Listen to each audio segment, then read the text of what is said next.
And how did you get introduced to ABA? That was a complete coincidence.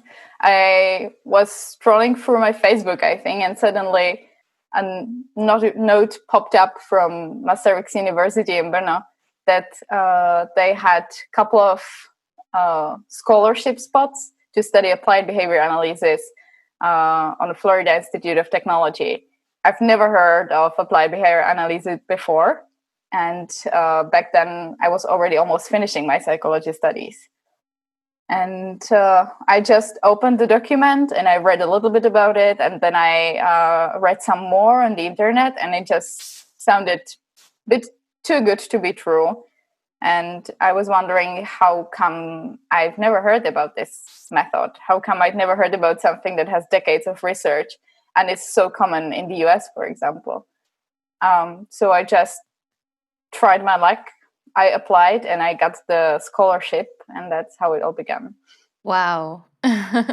What are the chances you would have had something land in your lap that you would have that you ended up dedicating your whole life to?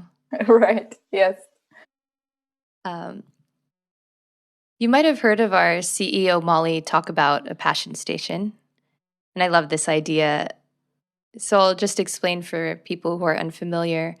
A passion station is a memory that you reflect on that reminds you of why you love doing what you do.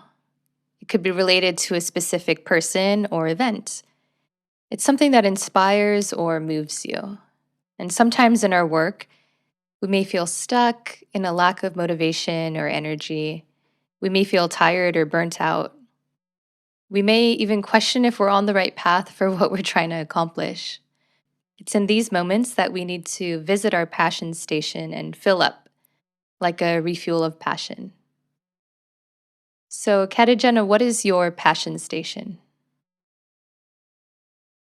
I think I have a whole lot of them, actually. There are constantly new ones coming in. One of my strongest ones would be the first client I was fully responsible for.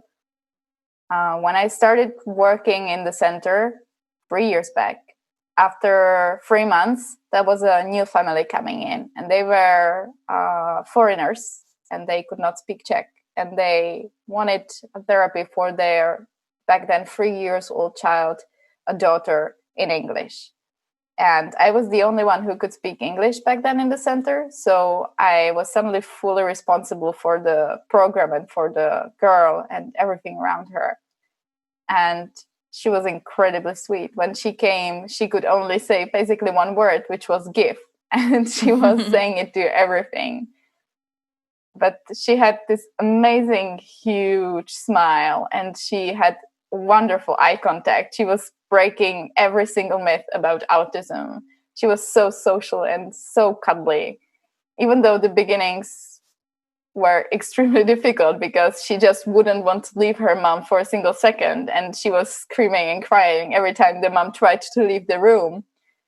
It only took 3 weeks, and suddenly she was running towards the center. She was always laughing so hard. She never wanted to leave the session. And she was this amazing first client where you actually find out how well do ABA principles work, because everything we tried, everything I put into the behavior plan worked immediately. She was such a fast learner.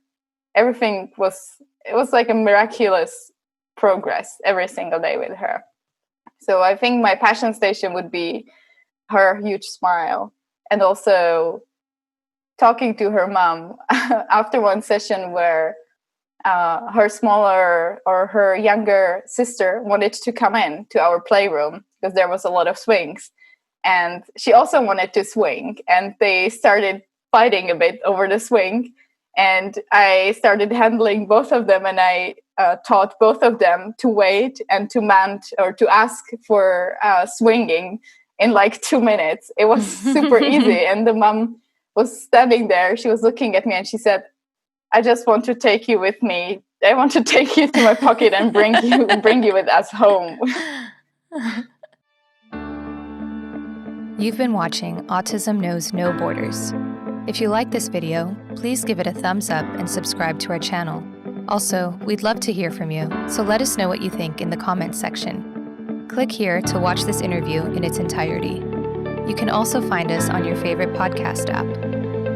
Tune in each week for engaging conversations of how people across the globe are inspiring change and building community. Thanks for watching. Take care.